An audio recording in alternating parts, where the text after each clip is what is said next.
Hello बच्चों, तो मैं हूं सीपी सर और आपका स्वागत है एक बार GC point by CP sir YouTube channel पर। तो बच्चों, लगातार हम लोग देख रहे हैं 12th क्लास की केमिस्ट्री और बोर्ड एग्ज़ाम 2023 में इम्पोर्टेंट क्वेश्चन की बात कर रहे हैं। जैसे कि आपको पता है, यानी कल ही आपका पेपर है, तो लगातार वीडियो में आप देख रहे हैं कुछ ना कुछ खास इम्पोर्टेंट चीज़ें मैं लेकर आ रहा हूँ। तो बच्चों, जो है कि बहुत बड़े बड़े प्रश्नों को तो इस समय पढ़ने का मौका नहीं है, परंतु कुछ ऐसे प्रश्न मैं ये लेकर आ रहा हूं ताकि इससे एक प्रश्न से आपके कई काम हो सकें। तो बच्चों देखिए, आज हम लोग इसमें पढ़ेंगे reaction chart of ethyl alcohol. बच्चों ये जो है आपके बहुत काम आने वाला है। काम इसलिए आएगा क्योंकि इसकी वजह से जैसे परीक्षा में आता है कि एथिल अल्कोहल बनाने की 2 विधियों का उल्लेख कीजिए तथा इसके संबंधित रासायनिक समीकरणों का भी समीकरण दीजिए। तो बच्चों उसमें एथिल अल्कोहल से विभिन्न प्रकार के समीकरण आप कैसे करेंगे एक साथ, मैं वो आपको यहाँ पर चार्ट में बताने वाला हूँ। और बच्चों साथ ही साथ आप कन्वर्जन भी इसमें देख पाएंगे। कन्वर्जन का मतलब ये है कि एथिल अल्कोहल से कैसे बनाएंगे। जैसे एथिल अल्कोहल से आप जो है कि मेथेन कैसे प्राप्त करेंगे, एथिल अल्कोहल से आप जो है एसिटिक एसिड कैसे प्राप्त करेंगे, या फिर एथिल अल्कोहल से आप तमाम जो कंपाउंड्स हैं वो कैसे प्राप्त करेंगे। तो यानी इसमें कन्वर्जन भी हो रहा है, परंतु एथिल अल्कोहल से ही इसमें प्राप्त करने के लिए मैं आपको बता रहा हूँ। एथिल अल्कोहल से कोई भी कन्वर्जन आएगा वो आप आसानी से प्राप्त कर लेंगे। तो चलिए देखते हैं इस चार्ट में क्या कहा गया है।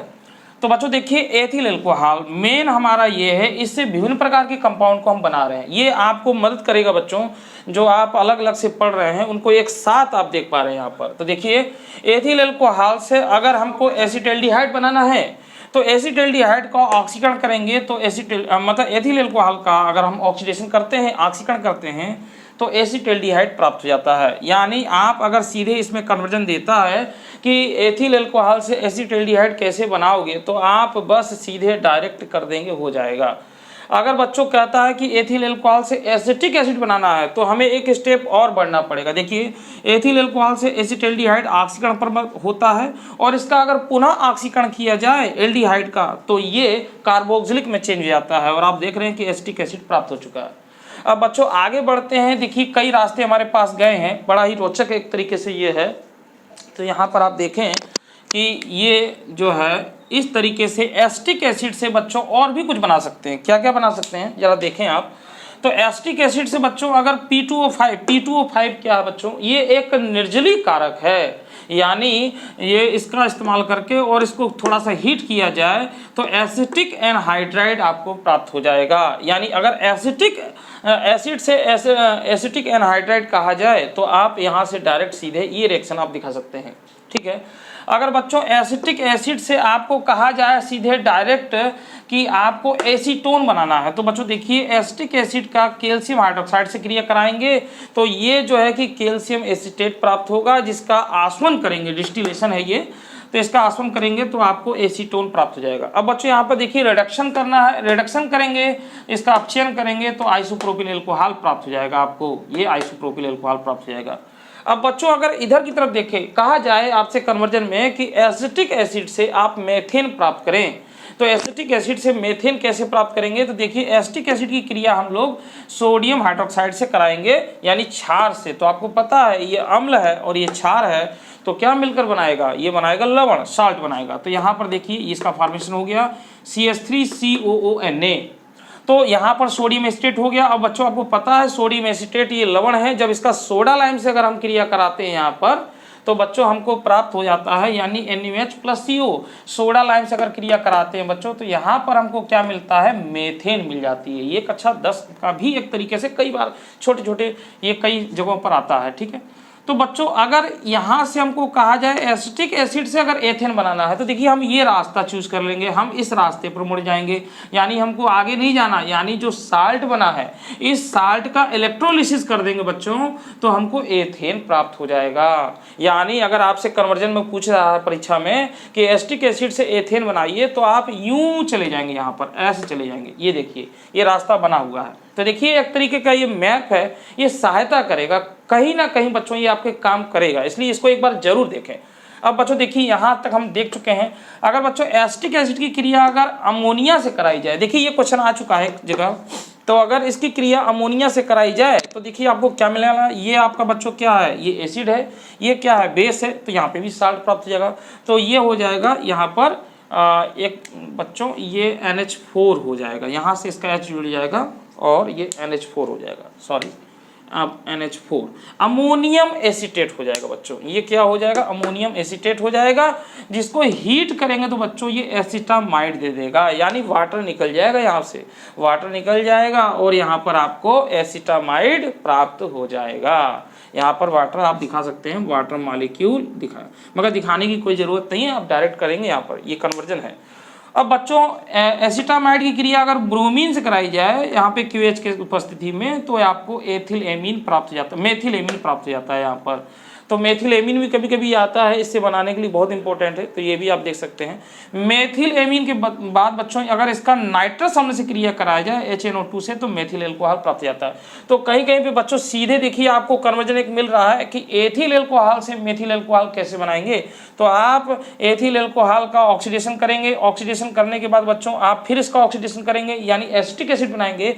एसिटिक एसिड का फिर क्रिया आप अमोनिया से करा देंगे, अमोनियम एसिड बन जाएगा, उसको हीट कर देंगे, हीट करने के बाद जल निकल जाएगा और एसिटामाइड बन जाएगा। एसिटामाइड की क्रिया इससे करा देंगे तो मेथिलेमिन बन जाएगा, मेथिलेमिन की क्रिया इससे करा देंगे तो आपको मेथिल एल्कोहल मिल जाएगा। तो आप सीधे कन्वर्जन आपको मिल रहा है ये। अब बच्चों इसके इस रूट पर आते हैं, तो देखिए इस रूट पर हमको क्या मिलता है, ये देखिए बहुत इंपॉर्टेंट है ये बच्चों। यहाँ पर देखिए अगर एथिल एल्कोहल है और उसको 110 डिग्री सेंटीग्रेड पर हीट किया जाए विद कंसंट्रेट H2SO4 के साथ, तो आपको क्या मिल जाएगा? एथिल हाइड्रोजन सल्फेट मिल जाएगा बच्चों। फिर बच्चों इसको हीट किया जा रहा है, टेम्परेचर को इंक्रीज किया जा रहा है, टेम्परेचर का बहुत ही इसमें कमाल होता है, 160 डिग्री से 170 डिग्री सेंटीग्रेड पर इसको हीट किया जाएगा। तो देखिए यहाँ पर क्या हो जा रहा है, कंसंट्रेट H2SO4 के साथ हीट करने पर एथिलीन मिल जाएगा बच्चों। यहाँ पर जब ये एथिलीन मिल जाएगा बच्चों, तो एथिलीन से आप लोग पढ़े ही हैं कक्षा 11 में कि इससे हम लोग फॉर्मेल्डिहाइड बना सकते हैं। कौन सी प्रक्रिया? ओजोनीकरण से। तो यहाँ पे देखिए ओजोन लिया गया है, हाइड्रोलिसिस कर रहा है, यानी पहले ओजोनाइड बनेगा फिर उसका हाइड्रोलिसिस होगा, डायरेक्ट एक साथ दिखाया जा रहा है। तो यहाँ पर फॉर्मेल्डिहाइड मिल जाएगा। और आपको पता है फॉर्मेल्डिहाइड यानी एल्डिहाइड का ऑक्सीडेशन करेंगे तो आपको कार्बोक्सिलिक मिलेगा, यानी अगर एसिटेल्डिहाइड है तो एसिटिक एसिड मिलेगा, अगर फॉर्मेल्डिहाइड है तो फॉर्मिक एसिड मिलेगा, मगर मिलेगा कार्बोक्सिलिक। ठीक है, तो ये आपको फॉर्मिक एसिड मिल जा रहा है, यानी आप इससे फॉर्मिक एसिड भी बना सकते हैं बच्चों। देखिए बहुत ही काम का चीज़ है ये। अगर एक बार इसको देखा जाए और मन में बैठा लिया जाए, इसकी प्रैक्टिस कर ली जाए, क्योंकि रिएक्शन तो हम लोग सब अलग अलग पढ़ते ही आ रहे हैं।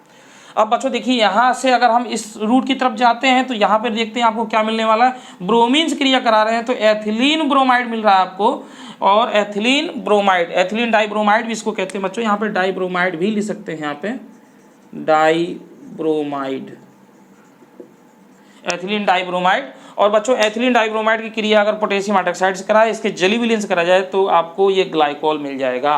ठीक है बच्चों, तो इस तरीके से बच्चों इधर का ही कंप्लीट हो गया। अब इधर की ओर आते हैं बच्चों। अगर हमको एथिल एल्कोहल से एथिल एमीन प्राप्त करना है बच्चों डायरेक्ट, ये बहुत इंपॉर्टेंट है बच्चों। तो यहाँ पर देख रहे हैं कि हम क्या कराते हैं, ZnCl2 की उपस्थिति में HCl से क्रिया कराते हैं तो यहाँ पर हमको एथिल क्लोराइड मिल जाता है। फिर इसकी क्रिया अगर हम अमोनिया से कराते हैं तो हमको क्या मिल जाता है, एथिल एमीन मिल जाता है। इसी प्रकार बच्चों देखिए एक ये है, ये भी बहुत इंपॉर्टेंट है, ये वाला बहुत इंपॉर्टेंट है। तो इसमें आप देख रहे हैं कि क्या होता है कि अगर एथिल एल्कोहल है बच्चों, अगर ये ज़्यादा मात्रा में लिया जाता है एल्कोहल, एक्सेस माने अधिकतम मात्रा, अगर इसकी अधिकतम मात्रा ली जाए, अगर एल्कोहल की बहुत ज़्यादा मात्रा ली जाए और कंसंट्रेट H2SO4 के साथ क्रिया कराई जाए और 140 डिग्री सेंटीग्रेड ताप लिया जाए तो बच्चों ये क्या मिल जाता है, डाई एथिल ईथर मिल जाता है। इसकी भी मैकेनिज्म आप देख सकते हैं एल्कोहल में।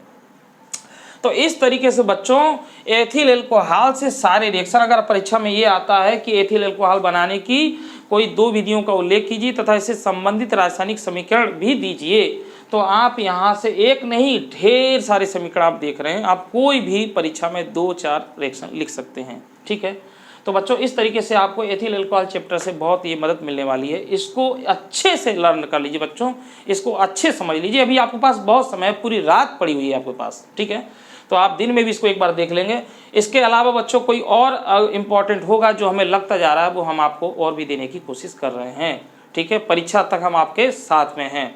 तो बच्चों PDF फाइल भी मैंने अपलोड कर दी, उसको भी एक बार जरूर देख लीजिएगा। उसमें कुछ थ्योरेटिकल क्वेश्चन है, उनको भी देख लीजिएगा, कुछ न्यूमेरिकल है। बच्चों न्यूमेरिकल की अगर बात करें तो न्यूमेरिकल वो मैंने दिए हैं, उनको बेस मान करके उस टाइप के न्यूमेरिकल आप उनको देख लें। न्यूमेरिकल जल्दी फंसते नहीं, इसलिए न्यूमेरिकल में देता नहीं, परंतु न्यूमेरिकल का वो बेस है, उस टाइप के न्यूमेरिकल आप जरूर पढ़ लें। ठीक है बच्चों, तो बच्चों इस वीडियो में इतना ही। अगली वीडियो में अगर मेरे पास समय रहेगा तो अगली वीडियो में अगर मैं आपको दूंगा तो अगली वीडियो में मैं आपको कुछ और भी खास इस तरीके के मैं देने वाला हूं, ताकि इनमें समय कम है और जो है जल्दी से आप तैयार कर सकते हैं इनको। ठीक बच्चों, तो अगली वीडियो में फिर हम लोग फिर मिलते हैं, देखते हैं और कुछ नए टॉपिक की ओर। तब तक मुझे दीजिए इजाज़त। धन्यवाद।